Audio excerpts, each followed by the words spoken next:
In everyone's life there comes a point when a certain person comes to you on the street and starts telling you about various conspiracies, very fringe conspiracies, very popular ones as well, and starts to tell how it affected his or her life.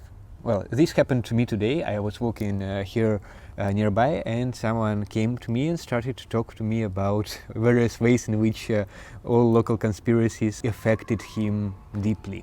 And I decided to make this video not to debunk any kind of conspiracy, not to criticize people who believe in conspiracy theories, not to criticize people who don't believe in conspiracy theories, but rather to tell why even having it all in the right places, why even if it's all true, does not matter on larger scale and on your personal life scale. There are 2 points that I want to make at the very beginning. You may argue with both of them. In this video you can see how I come up with the idea of Idea Thrift Store. How we are living not even in idea market, but in Idea Thrift Store. When should you take clothes from Idea Thrift Store? When should you take them off? When you should change them? When you should try them?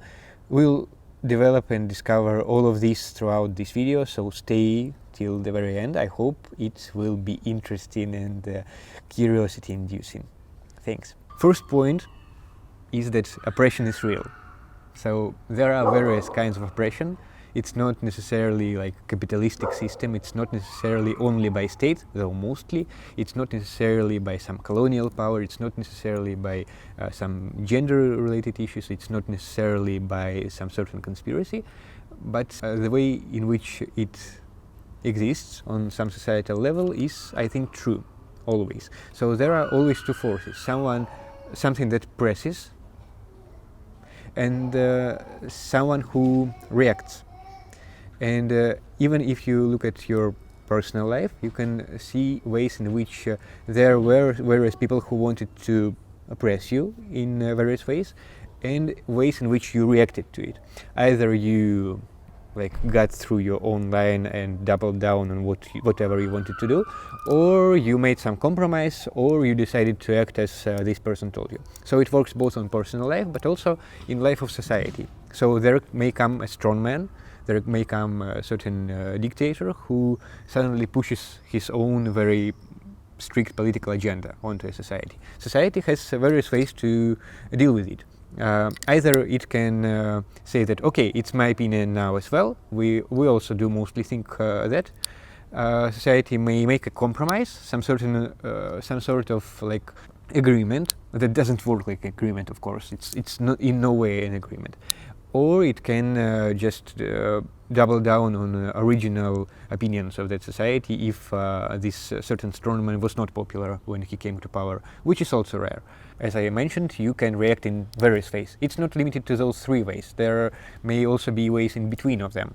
There may also be something completely different. And as I see time and time again, throughout all history, societies think of and come to various ways to both resist oppression, to claim oppression as their own and to connect to it, or to do something completely different. But contrary to that, absolutely not intuitively, you don't want to justify any of your actions or inactions by the fact that there is oppression. Whatever the state of your family, your society, your country, your psychological state right now is, you don't want to justify it and to reclaim it by saying that, oh, I was so oppressed by this or this and that, and therefore I can do this or I can do that.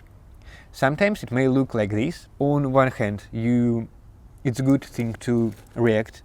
So it's inevitable to react to any sort of oppression, even if this reaction is friendly. It may not be friendly. On the other side of it, none of it can be used to justify your own patterns of behavior. You can explain some of them. You can tell to yourself and to others how this affected you. I agree, but it doesn't mean that you should, of course, claim it as something that's your own. You should not accept it. In my personal belief, there is very rarely there almost is not a case for claiming and for accepting any sort of societal or personal or family or friend, wife, husband pressure. There is always some kind of reaction, and you don't want to think about that reaction as something that is not of your responsibility. There are always people responsible for doing bad stuff to society, to your friends, to you personally, and of course various states have write down criminals staying there. On the other side, it should not be used to grab any sort of responsibility from you. Of course, there is a case in which the less freedom you have, the less responsibility you have. It's very unfortunate, it's very unuseful to claim to have no responsibility. I will talk about agency a bit later in this video. I will talk about how people can develop it on personal level and on societal level, because I worked with this topic a lot, both as a researcher, as an artist, as a filmmaker, and as a person from Belarus, because we have our own situation there. But before I talk about it, I want to emphasize how there is always responsibility in you. It may be very appealing to say that, of course, because of this happening to me or this happening to me, I now have no responsibility of what happens next. You always do, in some way, shape or form.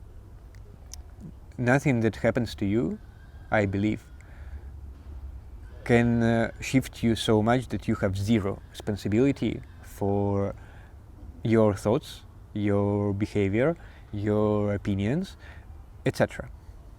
You do. A very freeing thought to me is always that almost whatever happens to me physically, if nothing very wrong happens to me psychologically, I always have this power of thought. I can always think of anything, I can always invent anything in my mind, I can always do with that thought power anything that I want to. How do we differ a conspiracy from something that is not conspiracy? When it comes to political opinions, political agendas, and ways of pushing something, of activism, I think there is a very thin line between what is conspiracy and what is not. If you think of yourself as, for example, a leftist, or far right, or conservative, or socialist, libertarian, anarchist, anti-colonial, gender-affirming, LGBTQA, etc. Oftentimes, you begin being trapped in exact ways of thoughts, in exact patterns of thinking, in exact argumentations, in exact nodes of ideas connecting to each other. If you don't go through it, if you are not developing any new ideas, if you are just working within a very limited collection of ideas, ideals, and opinions, and people who you take those opinions from, then I would say you are no better than a person that you would say is bad because he believes in conspiracy theories. What I like about people who believe in conspiracy theories often is that they are critical of today's state of society. They are critical about what happens in the world. They are critical about state. This all deserves respect until the point in which they begin being trapped, until this person who believes in various conspiracies begin being trapped in his or her way of thinking.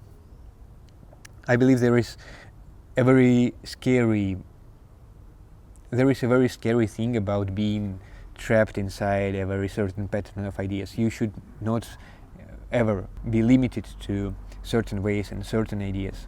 I believe that you should always explore more. You should always explore new ways of thinking, new ways of exploring, new ways of acting, new ways of being an activist, for example, if you are an activist. You always need to be questioning what you really believe in. I often do question what I believe in. People who are following my Instagram see all of those reels with hot takes that I make, and it's very complicated for them to understand what kind of political opinions or political affiliation do I hold. How would I be called? Like, I am getting called both radical socialist and follower of this Austrian painter. I'm not, not both. Certainly, I'm quite anti both. People call me like anarchist, though I probably am not. People call me pro-colonial, though I completely hold a lot of anti-colonial stance, and I'm from a country that was colonized for a long time, and some would argue is still being colonized. Why is this happening? Why is this happening? Because I like to try. I like to try various ideas. I like to try various ways of seeing the world. I like to argue with them myself, and I like to have a discussion over them. This is like my favorite thing about ranting about politics. I don't take it too seriously. There is now no country where I can really vote in. There are very limited things that I can do as far as being a political activist. I'm not. But I am often talking about a variety of ideals and ideas and rejection of ideals because it helps me to develop my kind of personal philosophy, my personal way of seeing the world, and then teaching it to my family. But also never to get limited and to get inside any kind of bubble. A lot of migrants from my country, I am from Belarus, are getting into a very certain bubble of very certain ideas. And I am sympathetic to many of those people. I think many of them do very beautiful things. But I don't consider being there, and I try not to spend too much time there, and I try not to relate too much to it, because I understand that if I do so, it will probably destroy my open-mindedness and this constant reinvention and development of ways of thinking. There are always things that I constantly agree on. There are constantly things that are quite certain to me. I always question them, and I often find situations in which they may work a bit differently, but nevertheless I do have certain principles that I adhere to. I would not say that those are ideals. As you may have guessed, I'm quite anti-ideals, but I like to question everything, and then I like to keep a part of it.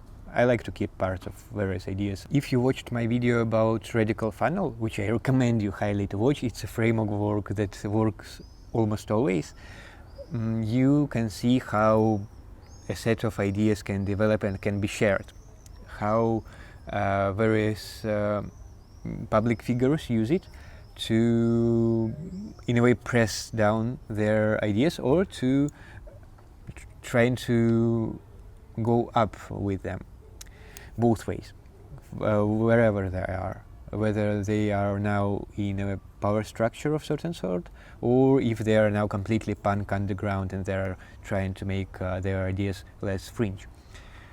It's useful in any case, and it works by getting less and less radical, with depth in which a person who is talking to you or who is going through any experience with you, for example, from watching videos to visiting an event where you are, from daily conversation to having a certain kind of relationship.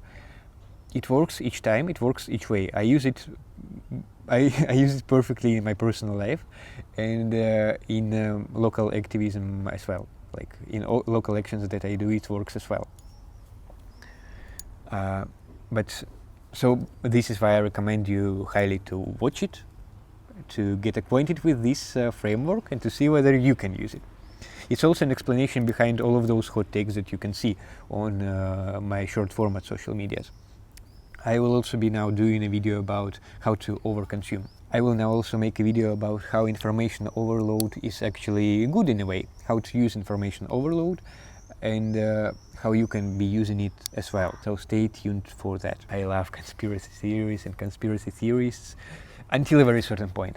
I love and respect them until they are getting too close-minded. Be open to trying on any sort of idea, even if you consider it to be a conspiracy. It's good if you consider it to be conspiracy from the start. But try it, see how it fits. You are on this constant market of ideas. You are on this fair where various people here on YouTube, in television sets, in your smartphones, on other social medias, in your politics, in just in a city like today, they are constantly bombarding you with things to try on, with various sweaters, t-shirts, trousers, dresses, coats. You can try them, but I think you should not be too covered by them. If you take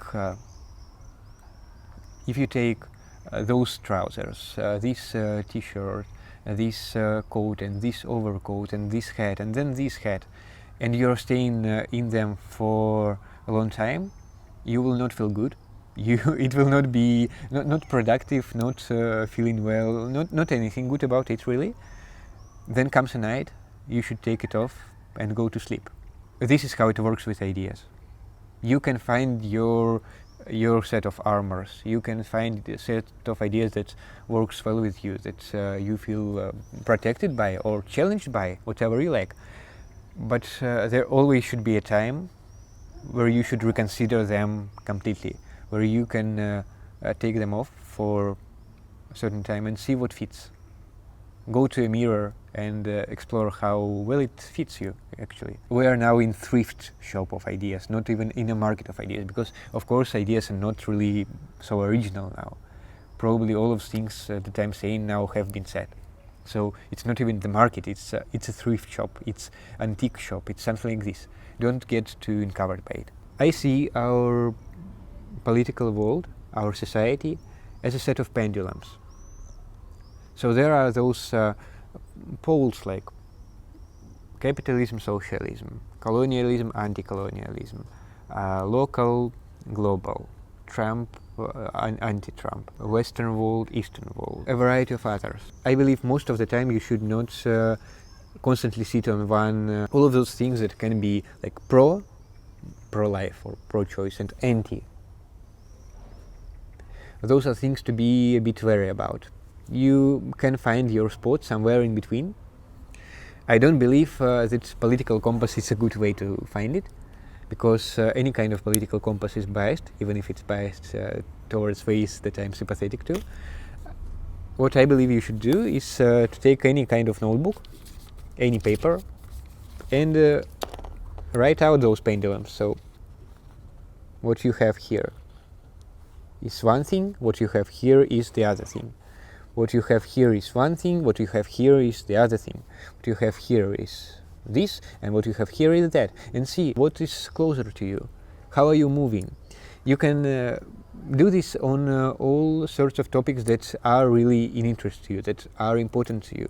Like, I don't know, if topic of abortion is interesting to you as a woman and you have any sort of opinion on it, and there are two radical opinions, like, where do you sit? I now live in Poland. Polish state now sits here. It's very anti.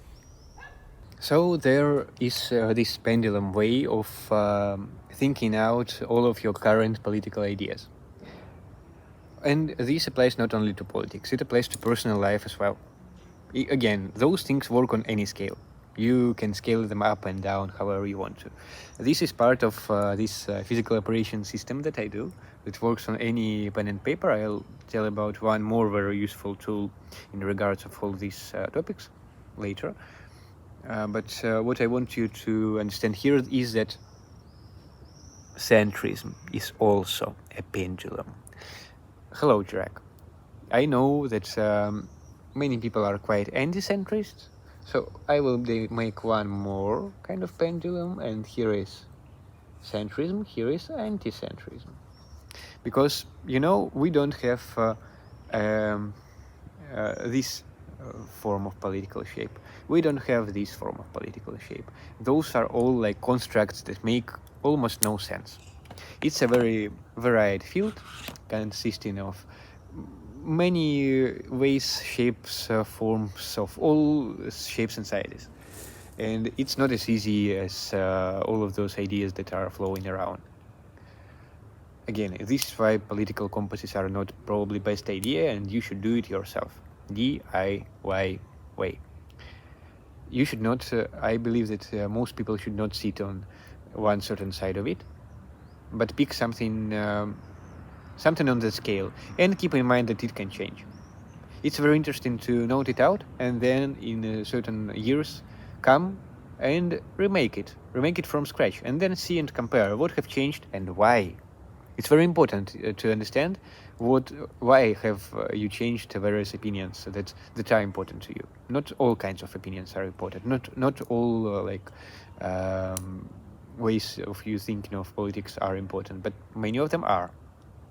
It's important to understand why, what changed your opinion, and how did it change your life.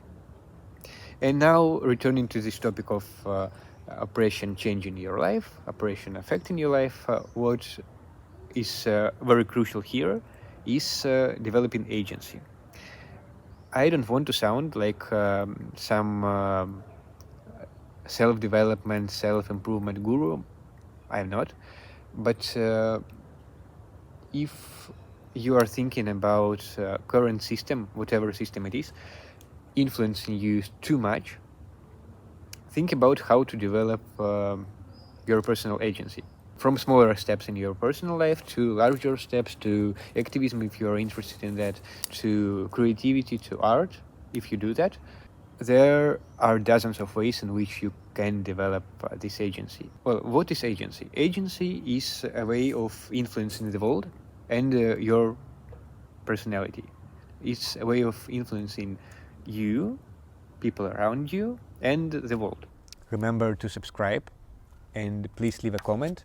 I try to reply to every comment. I reply to as many comments as I can, and I love to have discussion. So whatever your thoughts and opinions are, be sure to check them. Every kind of opinion is welcomed here. I try to answer my best.